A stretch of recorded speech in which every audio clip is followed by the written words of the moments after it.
Eyes on Longmont, offering a diversity of topics about our community that will inform and entertain you. We invite you to sit back and enjoy this edition of Eyes on Longmont.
Hi, I'm Steve Wilton. I'm a photographer here in Longmont, Colorado, and I'd like to show you some of my work. Come on in.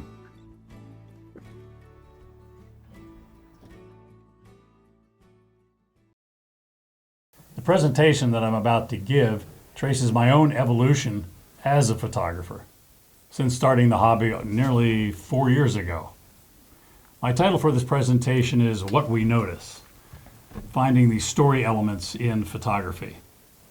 I'm joined today by Donna Colville. Donna is the past president of the Flatirons Photo Club, and I got to know Donna after I joined the club and participated in several photo outings. Donna's approach to photography has greatly influenced me back then and still to today. Donna? Yeah, thank you, Steve. I'm happy to be here and really acknowledge the effect that the Photo Club has had on my own learning as well. And so I continue to learn from you and everyone else. It's been a great experience for me. Well, you've certainly been a good mentor for me. So let's get into this presentation. What is called, the title of the presentation is What We Notice: Finding Story Elements in Photography. And I took that "what we notice" phrase from a quote by Kurt Vonnegut. I'm going to read the quote. "Life is a garden, not a road. We enter and exit through the same gate. Wandering where we go matters less than what we notice." Hence the name of this. Now, one thing to understand about this presentation, there's really two layers going on here. Hopefully, is that you take away from it. First is learning how to shoot photos that employ the elements of story. Second, discovering how photography itself can deepen your awareness of the world, whether you're a photographer or just starting out in photography. The deepening the awareness of the world, if you approach it properly, is really important. So we're going to learn through examples of my photography throughout this presentation. Okay, during the pandemic, the lockdown of the pandemic in 2020, I guess it was, I had to decide between drinking beer and watching Netflix or take up a hobby that required discipline and deep skill building. So I picked photography. It was something I had been familiar with, something I had been exposed to decades earlier. Well, Steve, you've said earlier that you took up your hobby 4 years ago, and I was always wondering, what, 4 years ago? Because I've seen your photographs. And I'll tell you, I wasn't taking photographs as good as that when I was after 4 years. And so now I learn a little bit more that you have, you had done photography earlier in your life and you picked it up again 4 years ago. So that helps me put together that you are not completely a photography genius, although there might be some of that. Oh yes, I like the genius part. Well, here's an example of, well, this is a photo from when I took up photography. That was in Vietnam in 1969, 1970 period. And there I am, I didn't operate that gun, but there I am wearing my Nikon camera, Nikon camera, and I eventually got two Nikon because the zoom lenses were no good, so one was a 35 and one was a 105 lens. Now, during the pandemic, as I decided to go after photography, I consulted a respected artist and an art historian friend. He told me that a great single photo should tell a story that evokes emotional feelings. Well, that's a tough order. It was tough for me to do. So I knew that I just simply had to get started to begin the photo journey, starting from scratch, really, in my mind, and to build enough experience until I could revisit that single story photo challenge later. The earlier period when I was in Vietnam, I then was in Europe for 2 years. So after that was the end of my playing around with photography. So I started from scratch. That was my attitude here 4 years ago, to build enough experience until I could revisit that single story photo challenge later. Now, one of the things I jumped on right away, because I like geometry, is I tried different photo genres, but photographing geometry was of great interest to me. I love the curves, the lines, the triangles, the diagonals, all of that stuff. Even since I was as a kid, I was always playing around with geometry in my head. And here's some examples: more curves, lines, and diagonals. This is curves here. This is a playground. So my geometry was everywhere, or I discovered that geometry was everywhere if I went looking for it. And from playgrounds in this shot to industrial processes to HVAC ceilings in coffee shops. Now I like this HVAC shot because you've got horizontal lines, vertical lines, diagonal lines, the concentric circles, and the light there is sort of a bulbous shape. So that was pretty cool. Then I got into architecture. I tried my hand at some of that stuff. The geometry photos are cool, but they really didn't have any story element to them. There was no emotional feeling, but it was fun to shoot. I still like that. Now occasionally I'll still do that. Well, I'm looking at these photos as they're being displayed, and I understand what you're saying about lacking a deep emotional experience, although with this particular photo, I think there is a little bit more of a story than I saw in the other previous images, simply because not only the geometry of the buildings, but the looming presence of the buildings really does have that sort of, wow, our city skyscrapers can really overwhelm. Not secondly, but in addition, I love what you did with this light post framed by the building. You really executed well the intersection between the lamp itself, where it's in front of that building.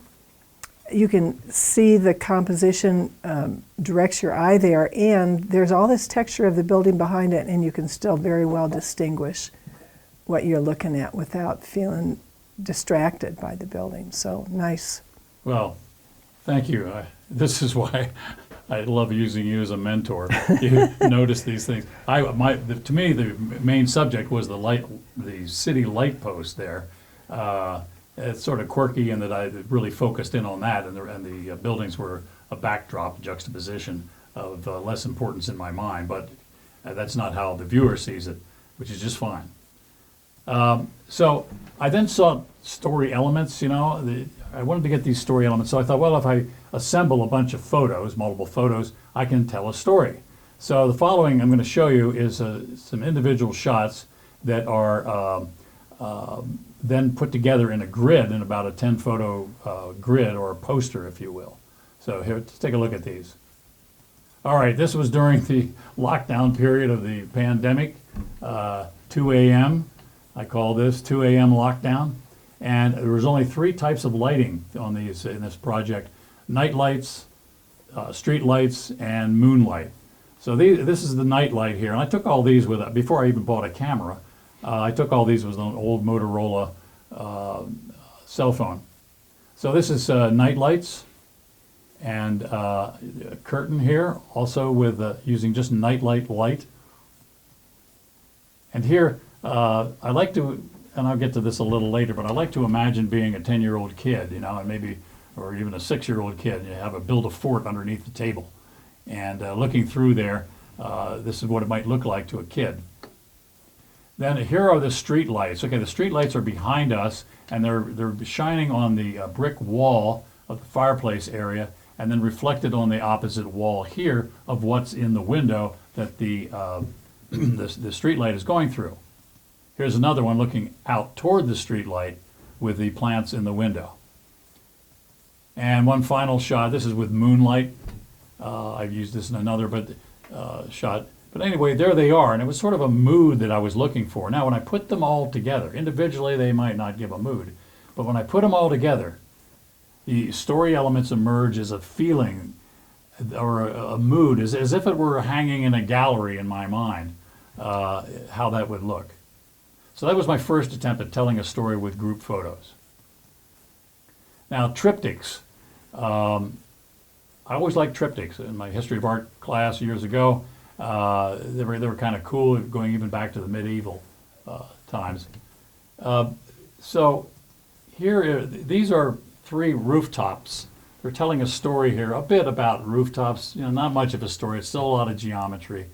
It's taken alone, singly. You know, it's not going to do much. It might have a little artistic flair in some of them. But this is in Louisville, Colorado. We don't call it Louisville out here. We call it Louisville. So that's the first rooftop shot. And then I took several others of those. Then I developed a triptych just walking around. You can imagine, as you know, during the pandemic, you couldn't go to a restaurant or a bar or a movie or anything. You just had to go outside, which is what we did, and walked around a lot. So I noticed these lost and found, or lost not found, as I call them, items, and assembled them as a triptych. So it's kind of a story here. You know, somebody forgot, some kid dropped the crucifix there on the right, or the cherub in the middle. It's on top of a post. So that's a triptych, kind of trying to tell a story a little bit with that. Now this is the Denver International Airport. So this is about air travel. Again, you see my preference for geometry showing through here. And there is, in this one photo, I think there is kind of a story here, a standalone photo. And I call this, the title for this is Red Eye Traveler. Maybe something of a story going in one single photo here. Next, I took other shots. This is in Louisville as well. These are the downtown of Louisville. You know, there's a little bit of a story maybe there, but if you are a resident of Louisville, this comes across as kind of a documentary of your downtown. So it's an emotional feeling. You know, I feel attached to my town, my downtown. So that has meaning to those people who may be looking at it. I love shooting playgrounds. I've got 3 grandkids, and that's what this is about. This to me evokes an emotional feeling of, and I call it kids at play in total, of nostalgia for me when I was a kid and now with the grandkids. Another shot, I went to the farmer's market in Longmont, and as you'll notice here, all 3 photos are just pictures of hands and arms, okay? The triptych here, to me, brings me back to the emotional feeling when my grandmother took me to the farmer's market. There's sort of a common experience and memory in all of this. So that this triptych, at least for me, tells a story. And I'll get into why I only shoot the hands and arms a little later. Now, triptychs of people at work always seem to succeed. And the relatable story element here is the emotional feeling, that workday feeling. You know, we all have it. We may not be in construction as these folks are here depicted, but you get that feeling going to work or seeing people at work, and it kind of mesmerizing in a way. You know, these the triptychs are really effective in terms of advancing the storyline, and I am noticing that the individual images are starting to hold their own more as you've progressed. So your comment about the one earlier that seemed to have a story within itself, I definitely see that. In this People at Work triptych, this fellow walking the beam high, the clouds behind him really make a difference to me. I think that juxtaposition of the soft, natural light clouds does two things. It creates a tension between what he's doing, or maybe magnifies the tension that he's walking the line high up, and it really helps me understand that he is high up. So I really enjoy what I'm seeing there. Oh, thanks. Yeah, I love the tether. He's tethered there to something. So yeah, we can rest a little easier. That's right. Okay, so in telling stories, I've shown triptychs. I've shown the idea of a poster with a grid of 10, 12 photographs. And now I'm going to talk about something that I created out of a big project I did. I'm not going to say what it is, but it was, I call it the reveal technique. And using 9 photos to tell a story of a place and of an activity. So I broke the 9 photos into 3, 3, and 3. The first 3, the viewer might ask, well, what is that? I don't understand what I'm looking at. What is that? The second 3 photos are a bit more revealing. Maybe I know what that is. And the final 3 photos say, okay, that's it. That's sort of like the wrapping it up. Okay, these last 3 photos for the reveal, I get what that is. All right, so let's look at the first one. Okay, so the response from people when I've shown this to them, just standalone, well, what is that? Sometimes they'll say a sand dune or something. Second of the first 3 is another shot that, to me, reminded me of some sort of sci-fi outer space shot with that globe in the far upper right being a moon. Then finally here, this one, what is that? What's going on here? And Donna, you had a thought about it. I have a thought about this, but I suspect I'm way off. But to me, I'm thinking pre-Columbian turtle sculpture. Could that be it? I'm not going to tell you. It's going to be revealed here. How far off am I? So here they are as a triptych. Okay, kind of interesting as a triptych, all right, with the pre-Columbian sculpture. Now, we go to the second 3 set, and the question is going to be, okay, maybe I know what this is about. Maybe I know what that is. And then I show the next one. Okay, now I'm getting closer. I'm pretty confident that I know what this is. Okay, same with this. And here they are as a triptych. Okay, so the final reveal then is going to be in the last 3 photos. Here they are. Okay, I know what it is now. I've got it. Then we look at this. It's obviously a skate park. Skateboarders, scooter folks. I like this shot because the shadow reminds me of Peter Pan in the animated series from Disney. But I have a technique here that you'll see several times again throughout the presentation. And that's where I just show a part of the human or the object being photographed, just a hint of it on the upper part there, and then the full image with the shadow below it, that kind of juxtaposition, if you will. And this shot here, this was on Halloween Eve, I guess. Kids at the skateboard park were all dressed up. It was really funny.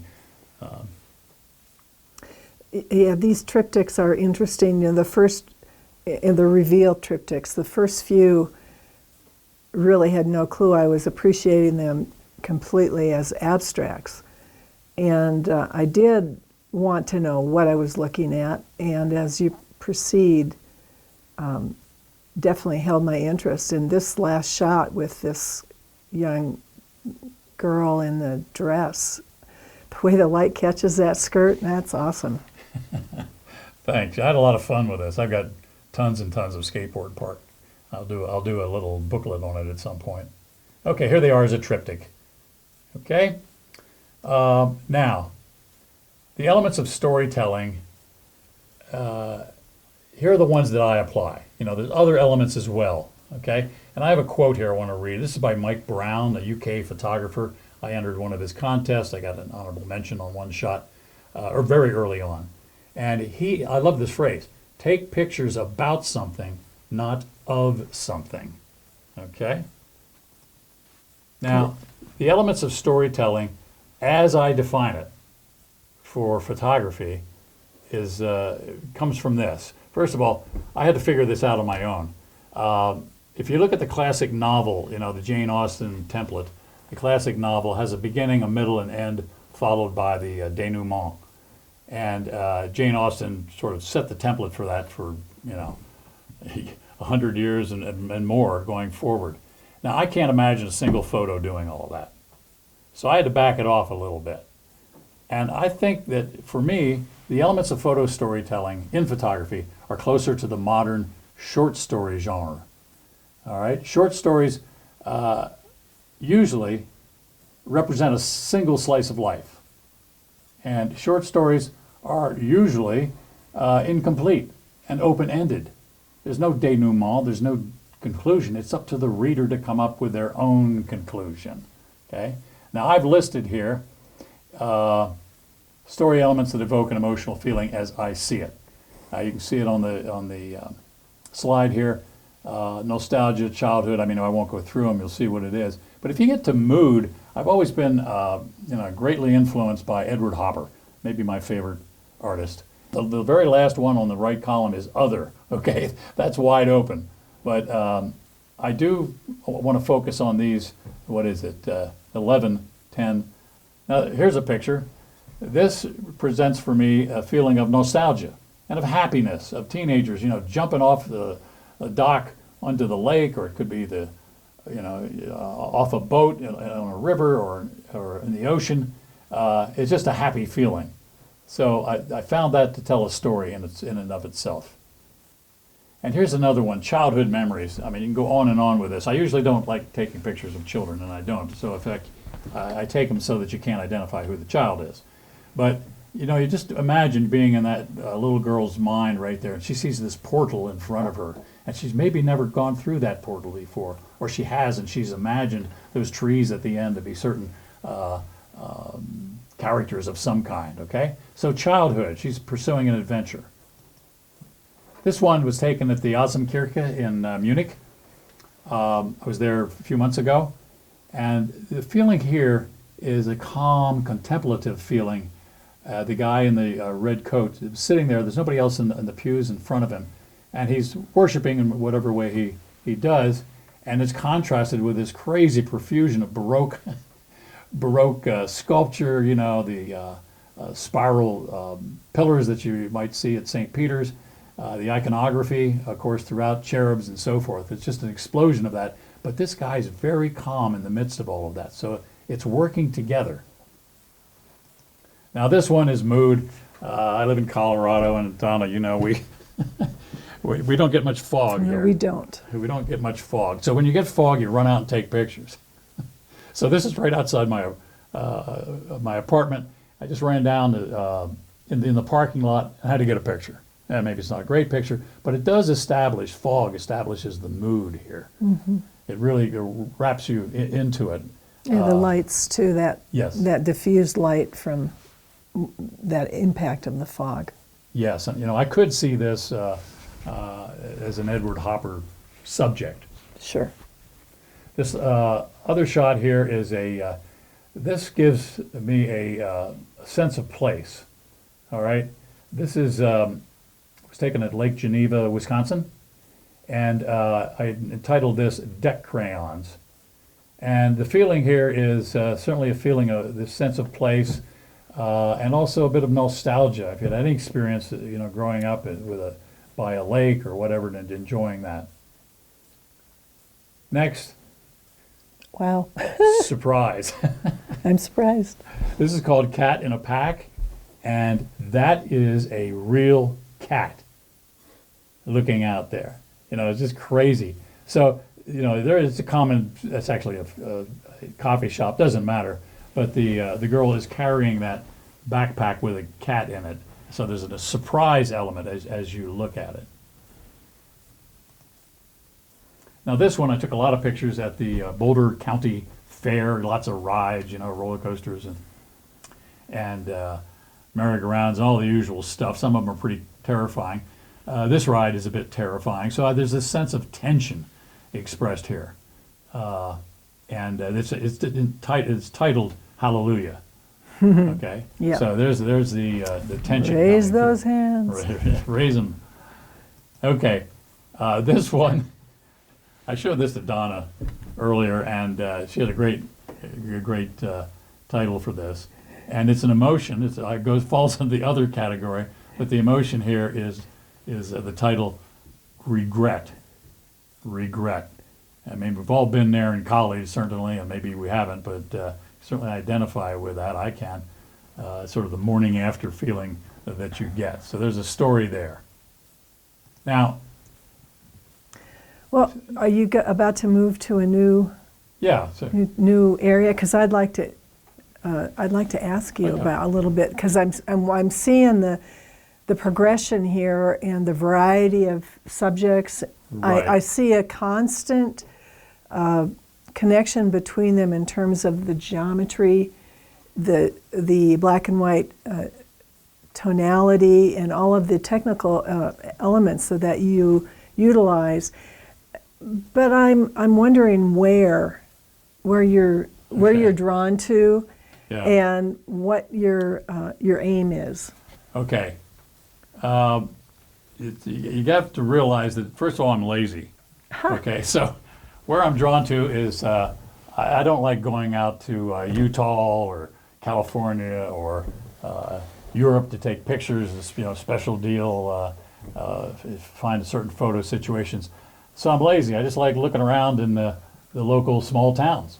So I've shot in Lyons, Longmont, Loveland, Louisville, Lafayette, the L towns as we call them around here.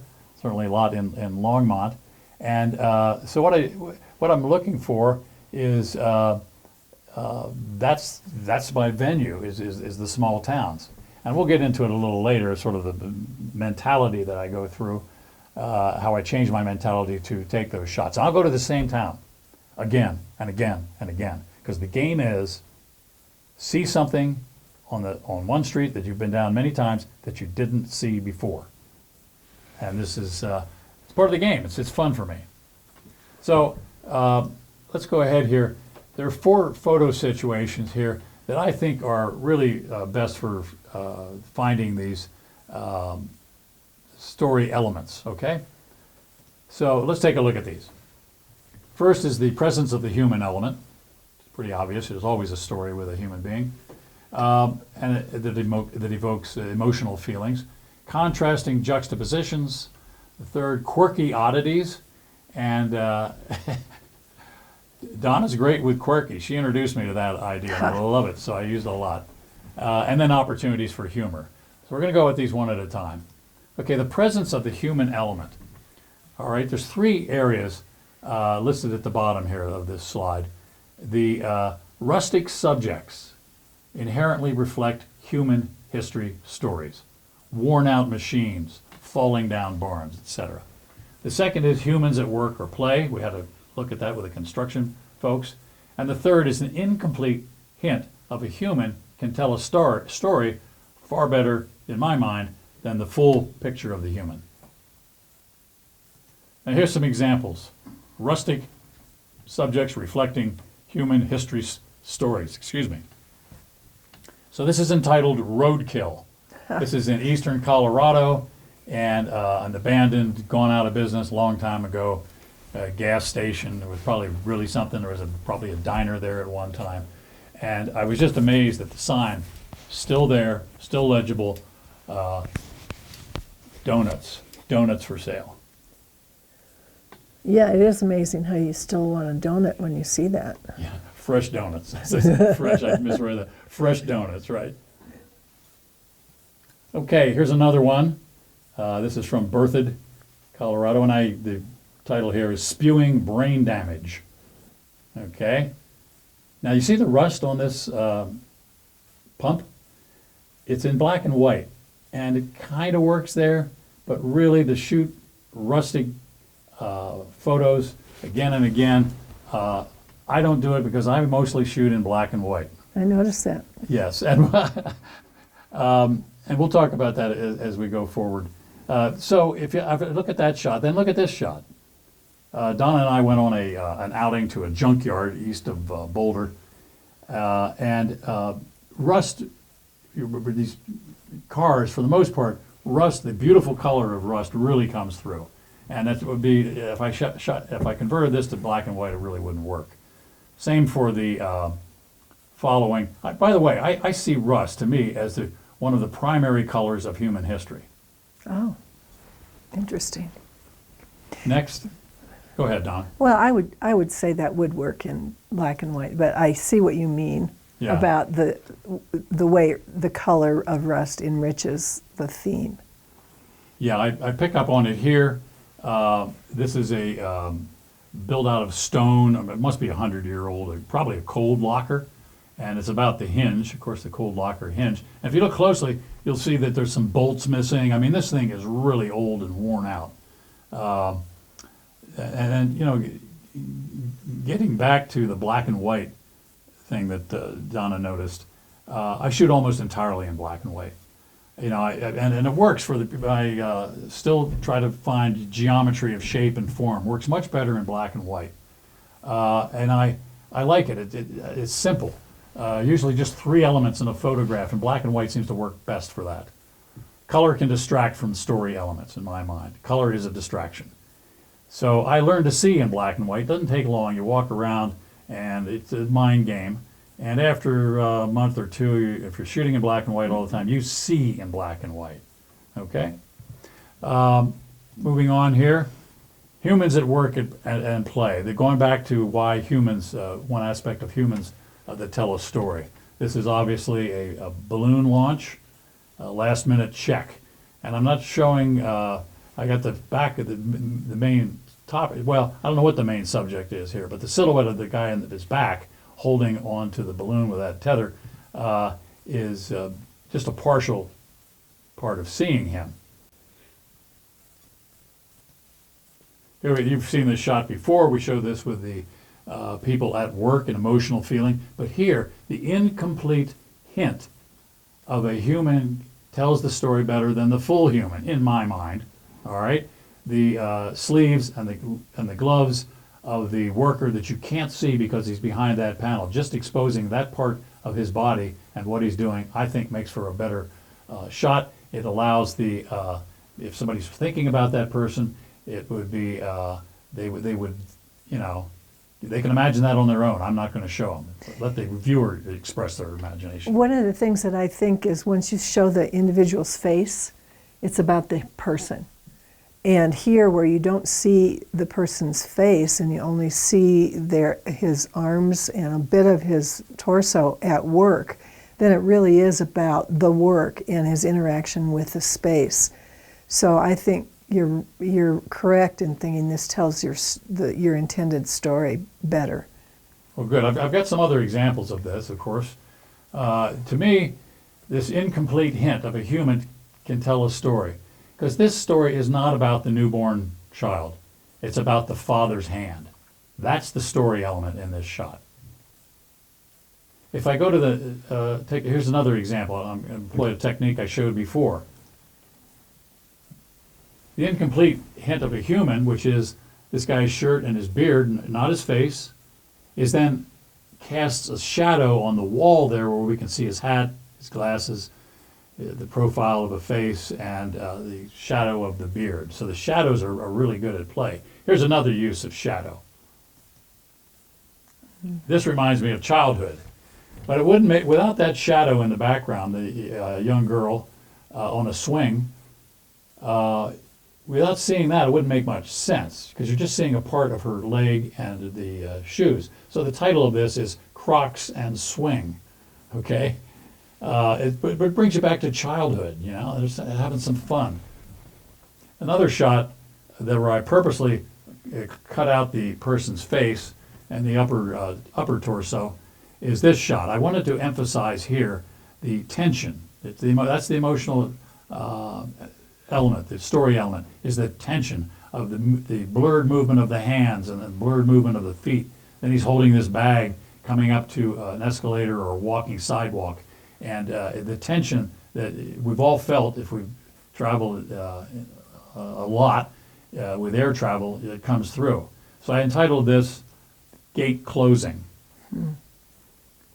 Now this is actually my favorite photo of all the photos I've taken. And it's an incomplete hint of a human, all right? There's a mystery here. There's even a contemplative feeling that you get looking at this shot. You know, the sun damage on his arm, the kind of gnarled hand, and the cigarette and the smoke coming off the cigarette reflected against the pickup truck, which is an F-150 Ford. So next we're going to move on to contrasting juxtapositions. And it's about the relationship between the juxtaposed objects.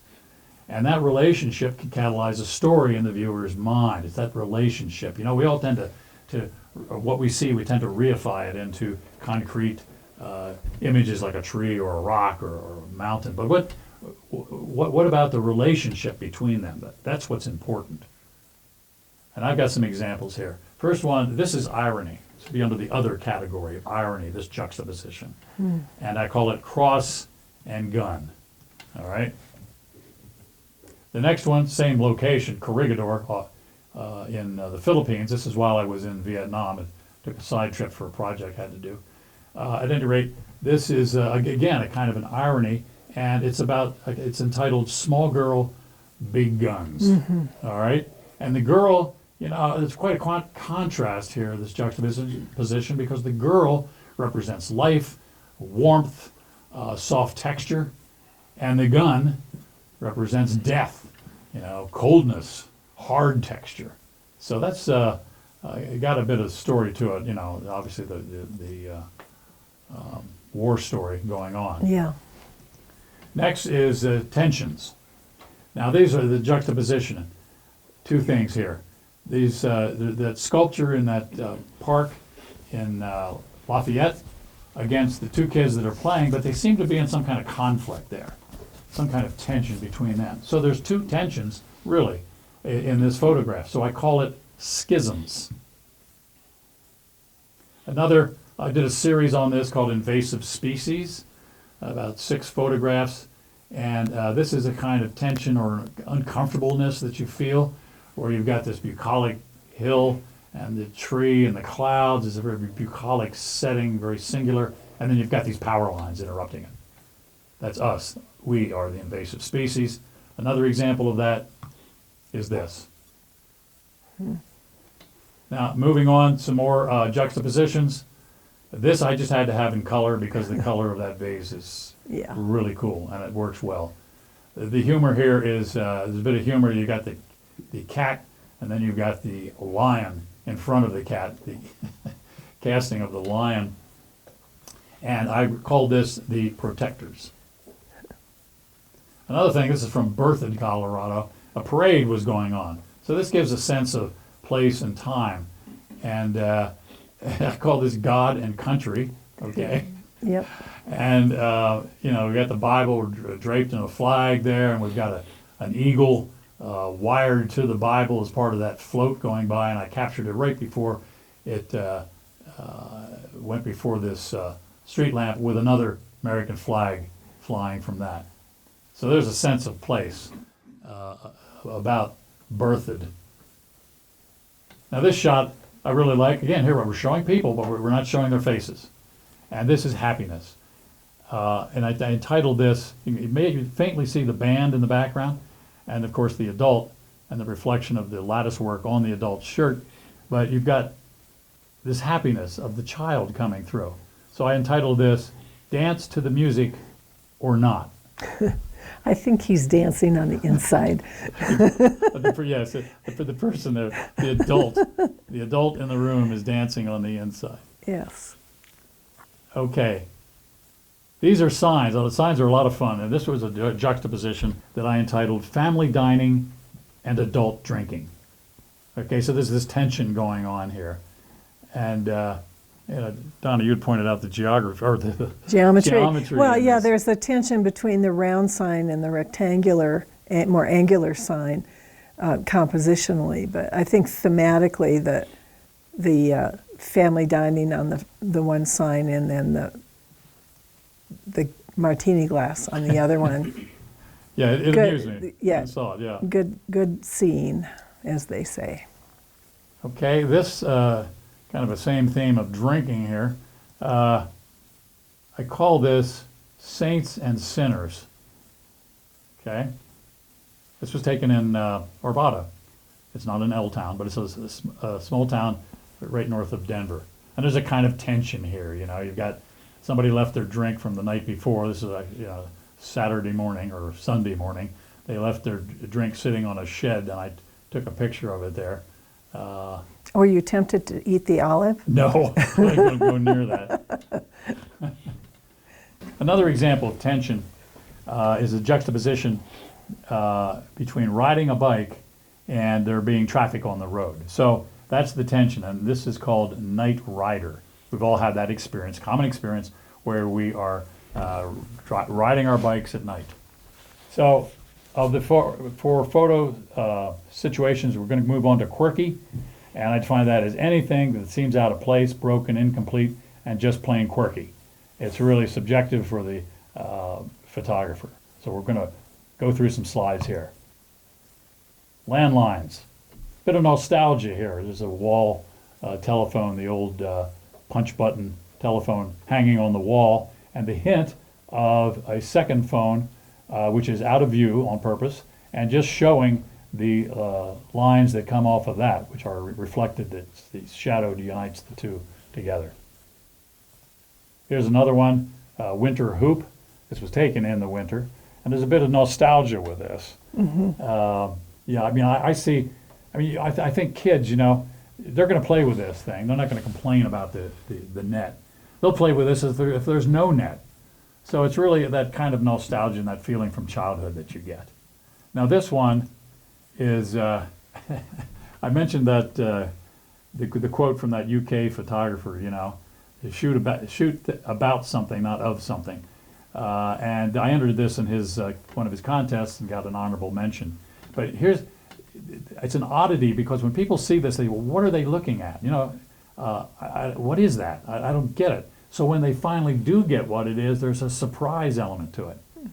Yeah. So, yeah, go ahead, Don. Well, I'm just looking at this and thinking about what you said early on, and again, what I've seen throughout the photos is this sense of geometry. And here you have such a strong connection between lines and shapes, and you've added the story element you've been seeking with the point of view. Yeah, the point of view. Yeah. Yeah. Oh, that's good. Yeah, It's cool. It's you imagine a kid tilting their head and bending around and looking up at the dishwasher. In fact, it's entitled "Kid's Eye View of the Dishwasher." All right, this one I saw in walking around, just doing a walk around in one of these small towns. And one of the reasons I also like small towns, I'm lazy. You know, I like to show up and go to a coffee shop, hang out for a bit.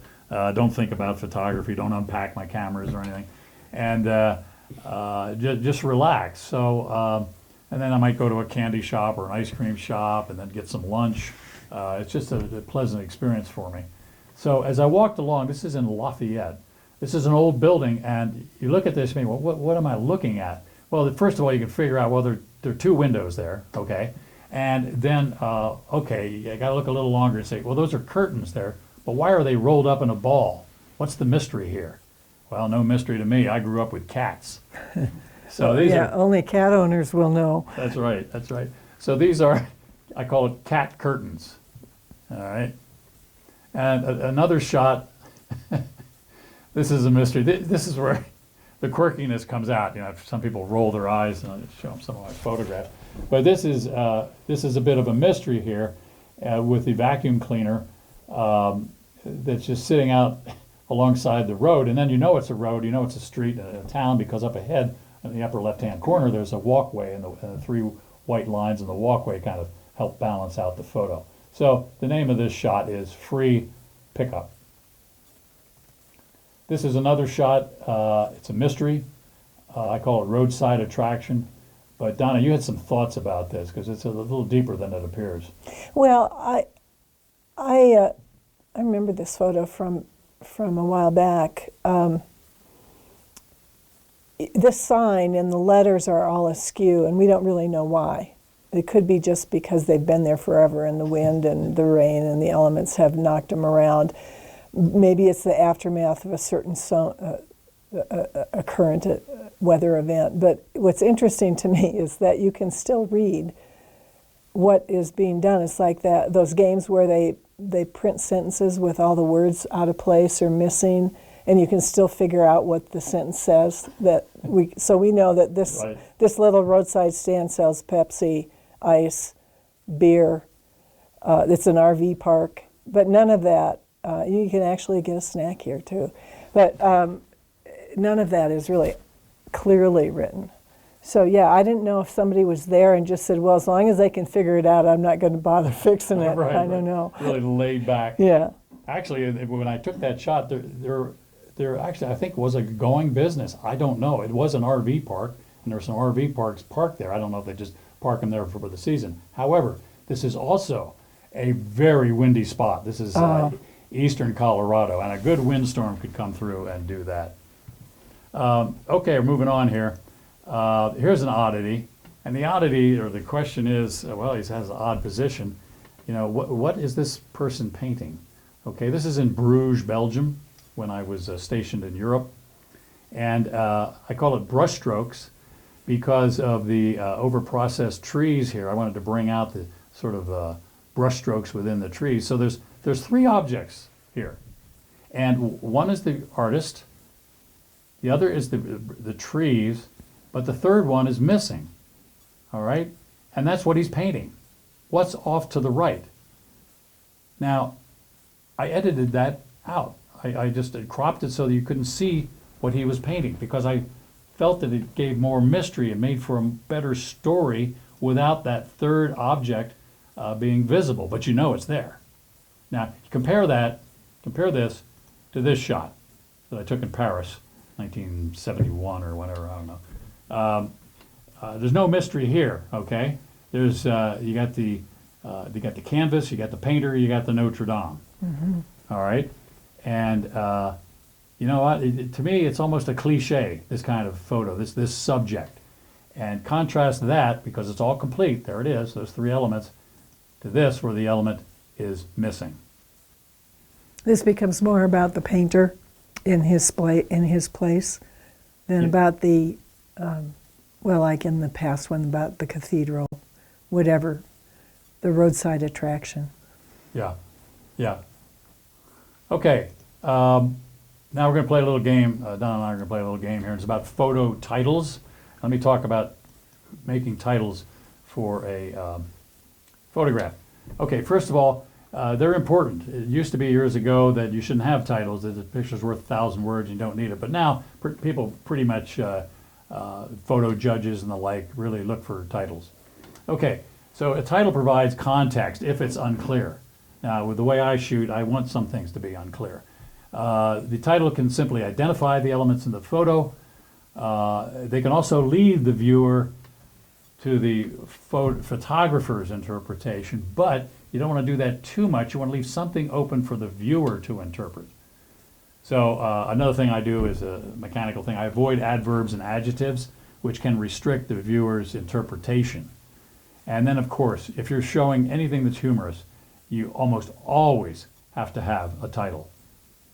So we're going to play the game here. We're going to look at about 5 photos and decide whether or not it requires a title. So let's look at the one that's on screen now.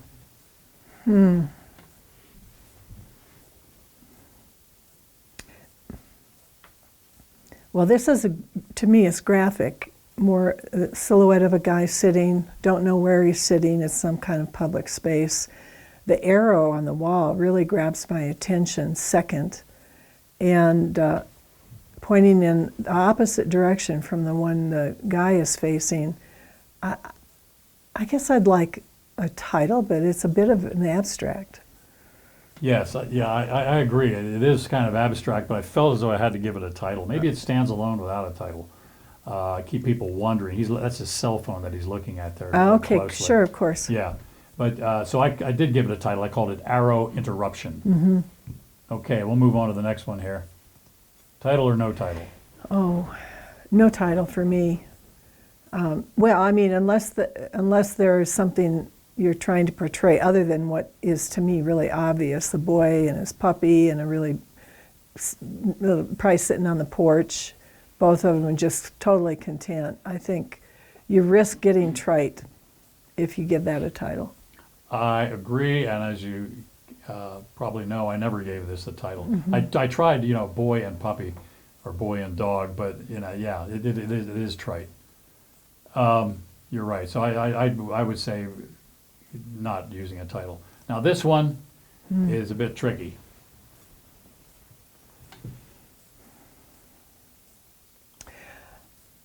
Title. Here's why. I love this photo, but it's primarily a photo about visual rhythm and pattern repetition. And somebody could pass by and not notice what is most striking about it to me, and that is that this one chair has the light, maybe a skylight, which has brightened the arms and made it distinct from all the other chairs. If as we now realize, people might give a picture 2 or 3 seconds before they move on to the next thing that's in front of them, they might miss the point without a title. So I think a title holds the attention. Yeah, I agree. And the title here is Alone at the Matinee. These seats are great. This is the Park Theater up in Estes Park, by the way. Okay. It's an amazing place and a great family business. Here's another shot. Yeah, I don't need a title here. I mean, unless there's a shark impending outside the picture that you want me to be worried about. This is kids at play, and it's really obvious where they are, and they're focused. They're completely absorbed in playing at the beach. I think that's no title needed. Okay. This one. Well, this one is so full of possibilities of interpretation. So to me, I think this has got to depend on what the photographer wants me to know, or if if it's okay to wonder, because I think this could be, Mom just called for dinner. I'm hungry. I'm running in. Leave my trike where I was. Right. Or it could be, did something happen here? Did the child get hit by a car? Did he fall? Did he get injured and they rushed him off and didn't worry about getting the trike picked up? So it's a mystery, and if the mystery is what you're aiming for, you have succeeded. I originally had a title for it. I didn't forget what it was, but it was in the context of showing scenes from Longmont. But it's about the mystery, you're right, and so I don't have a title. I think you're right. I shouldn't put a title in there. Okay. So we're back here to the story. This is the sidebar. So story elements around action, when you're photographing action. So I try to avoid cliches, all right? And so I think when I think of action, I think of the bookends, the beginning of the action and the end of the action. In other words, the pre-action, the anticipation of the action, and then the aftermath as a result of the action, but not the action itself. So it's sort of an indirect approach, just exactly like many short stories are. They don't, on purpose, they don't fill out the whole story. Now with this shot, this is the split second before the action.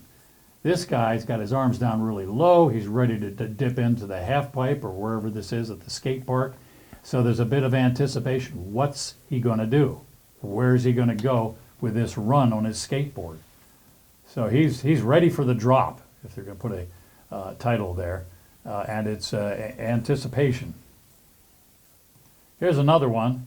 split second before the action. I call this ping pong because you may not know what that is.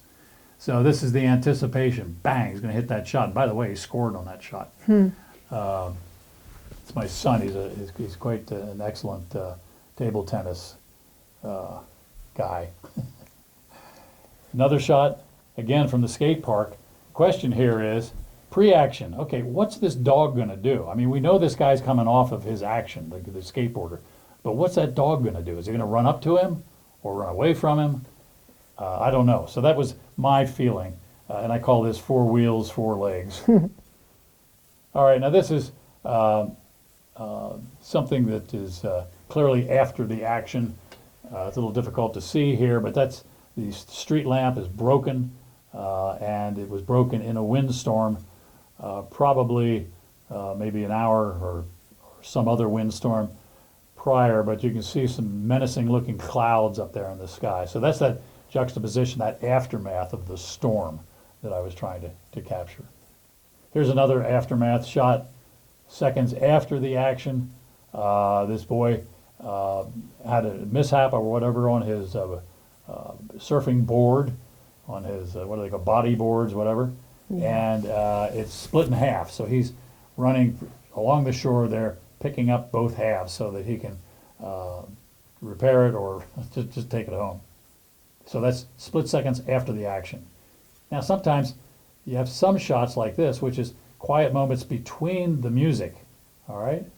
And so you know there's going to be some music and there's going to be a lot of noise with these cymbals. So I entitled this Quiet Symbolism. And now this shot, people engaged in an action tell a story. Now, when the viewer is uncertain what they're doing, it makes for a better story, in my opinion. What are they doing? You don't know. Yeah. And just leave it as such. It's a mystery. They were at a balloon launch, I'll tell you the ante. Okay?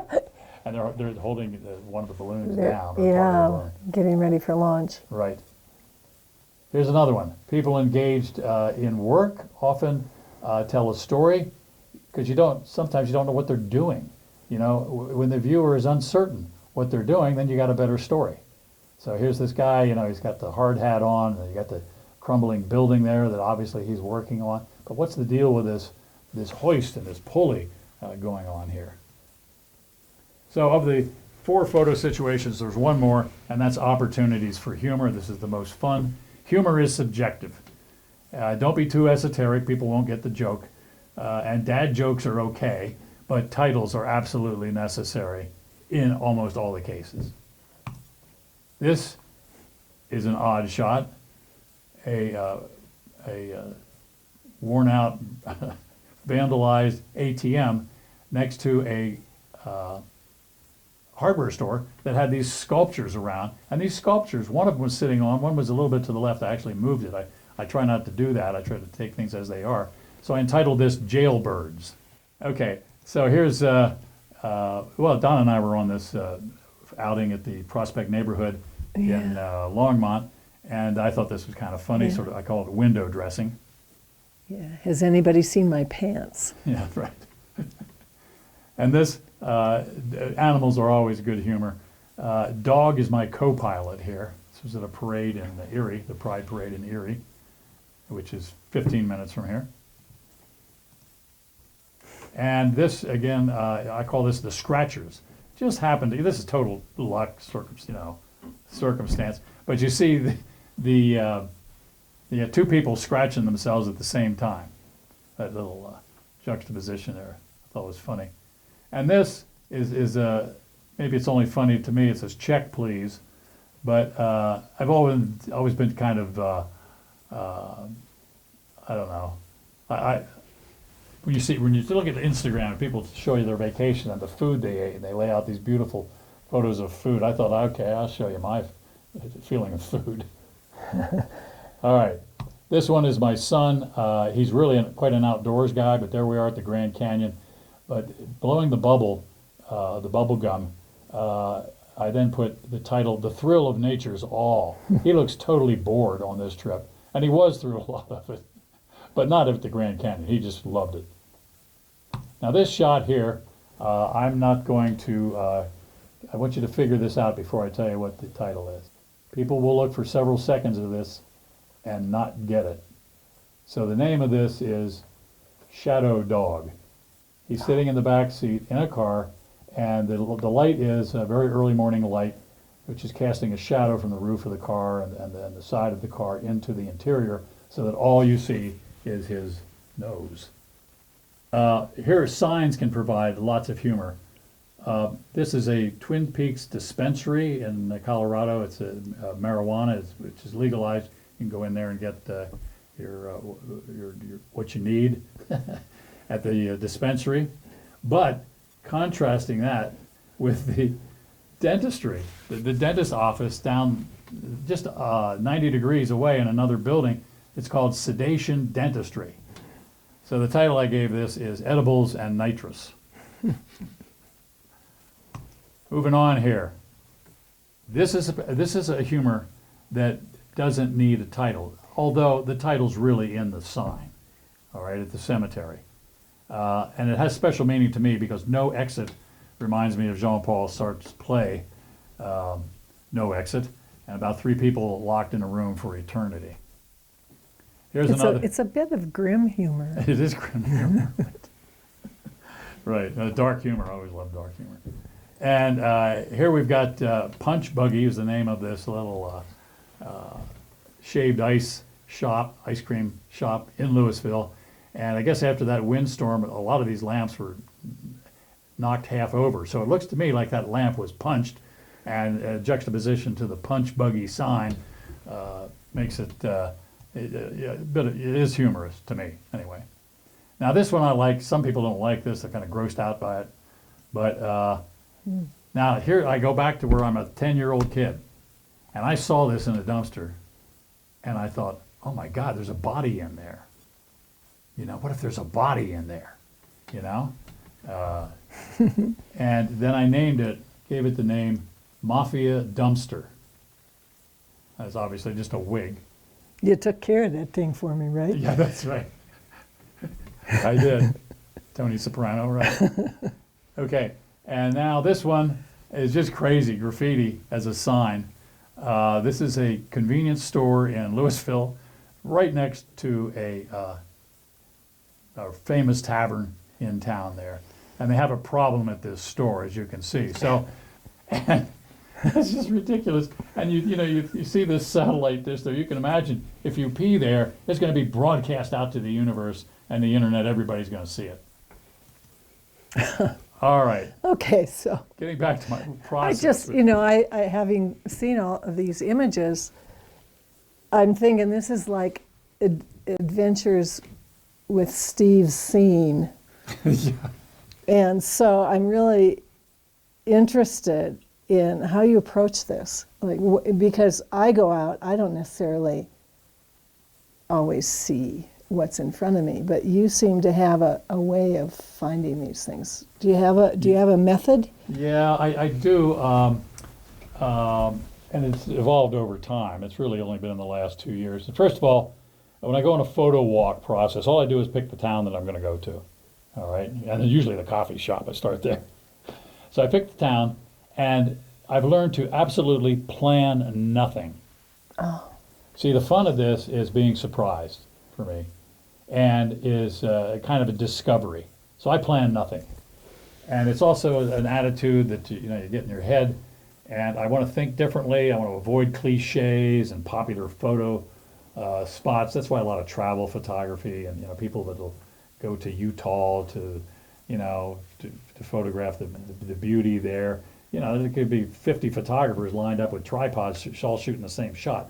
So I decided I'm just not going to do that. And John Barclay, a great photographer, he said, make the pictures only you can see. Yeah. Now, another thing that I apply is, I learned this years ago when I worked with a graphic arts advertising agency, and it's NATO, which stands for Not Attached to Outcome. NATO, not attached to outcome.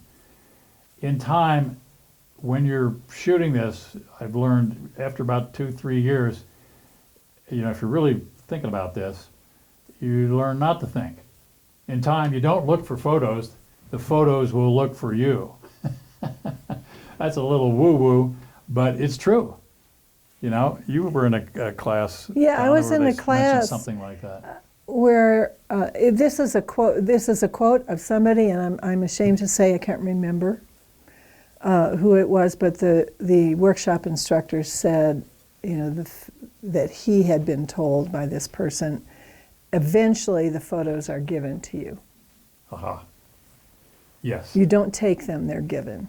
Yeah, same idea. You just have Yeah. to be receptive to it. That's the key.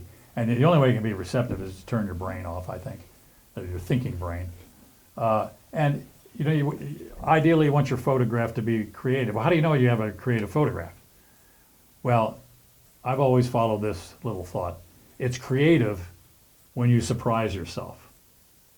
You don't know it when you take it, but you may see it when you're editing it in post, or just realize it after you took it. You were surprised that you did that. It's like you didn't do it, something else did it. In my case, I'm always leaving it open for that 10-year-old child. In fact, I have my own little quote here, folks. The harder I look, the less I see. But if I empty my mind and become a kid again, playful curiosity will press the shutter for me. ... Steve Wilton. So that's my quote. I'm going to quickly go through here. We're just going to summarize. These are the story elements that evoke emotional feeling. You can see that list again. We went over those. And then, of course, the 4 situations, the 4 finding photo situations, 4 of them here that I've talked about, that may evoke those emotional feelings. Those emotional feelings, those story elements may be embedded in these 4 situations. Capping it up here with going back to the quote from Kurt Vonnegut, life is a garden, not a road. We enter and exit through the same gate. Wandering where we go matters less than what we notice.